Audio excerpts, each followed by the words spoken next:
Hello મિત્રો, જય માતાજી, જય દશરામ, જય દ્વારકાધીશ, હર હર મહાદેવ. કેમ છો ભાઈ? તો સ્વાગત છે તમારું મારા એક નવા વિડીયોમાં. તો ભાઈ આજે સોયાબીન મતલબ કે 2 દિવસના સોયાબીન હોઈ ગયા છે ને આજે દવા છાંટીએ છીએ. તો એકવાર કઈ રીતના દવા છાંટે ને એ એકવાર તમે જોઈ લો. ખડ નેતની દવા આપણે છાંટીએ છીએ, બરાબર. અને એ પાછો ફિટરિયા પોપે, બરાબર.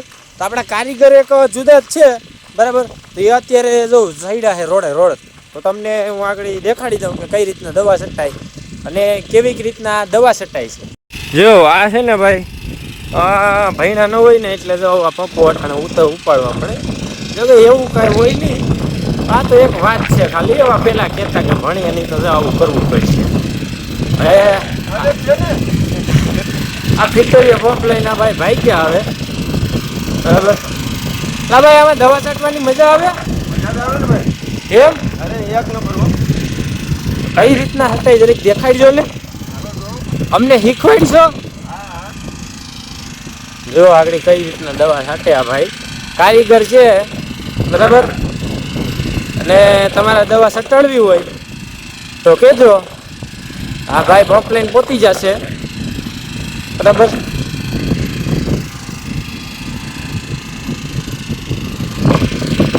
આ પેટ્રોલિયમ પંપ છે.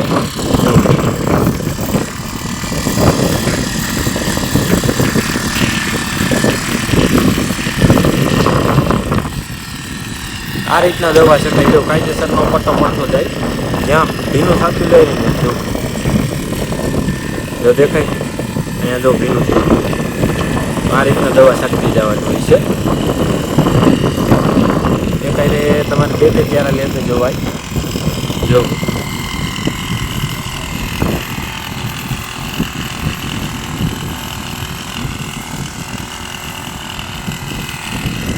કેટલું રહ્યું?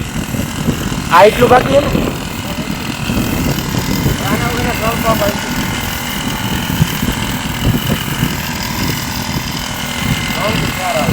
હા, આ રીતના દવા છાંટવાની હોય છે મિત્રો. મારો પાછળ આખું રફ કાપી જાય છે. અને કહેવાય ફિટરિયમ અથવા પેટ્રોલિયમ પંપ. અને આ છે નર્મદા પાઇપલાઇનની નળ, અહીંથી નીકળીને આવી. જો કેટલો ખાડો પડી ગયો.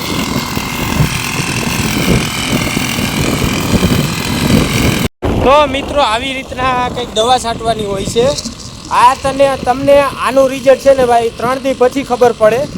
કેમ કે આમાં અત્યારે તાત્કાલિક દવા ન લાગે, ઝટપટ નથી, બરાબર. આ સ્પેશિયલ ધોકડની દવા છે. જી હા દોસ્તો, ધોકડની દવા છે. આનું રિઝલ્ટ તમને 3 થી 4 દિવસ પછી જોવા મળે. ત્યાં સુધી આનું રિઝલ્ટ જોવા ન મળે. ઝટપટમાં શું છે કે તમે છાંટી નથી અને કલાક થઈ નથી, કલાકમાં તમને તરત રિઝલ્ટ બતાવી દે, બધું બારી દે. પણ એ કયા વપરાય? ફૂલ તડકો હોય ને તડકામાં તમને એક નંબર રિઝલ્ટ આપે છે. પણ એમાં જે તુરદાર હોય ને એ ઝટપટમાં ખાલી પાંદડા જ બારે છે, બાકી થળમૂળમાંથી હુકવતી નથી. એટલે આગળ જતા વરસાદ થાય ને એટલે એ તરત પાછી કોરાય. એટલે એનો બેસ્ટ ઈલાજ છે કે ધોકડની દવા તમે છાંટી ગયો નહીં, આપણે અંદર મૂળમાં જઈને એને મૂળમાંથી હૂકવે.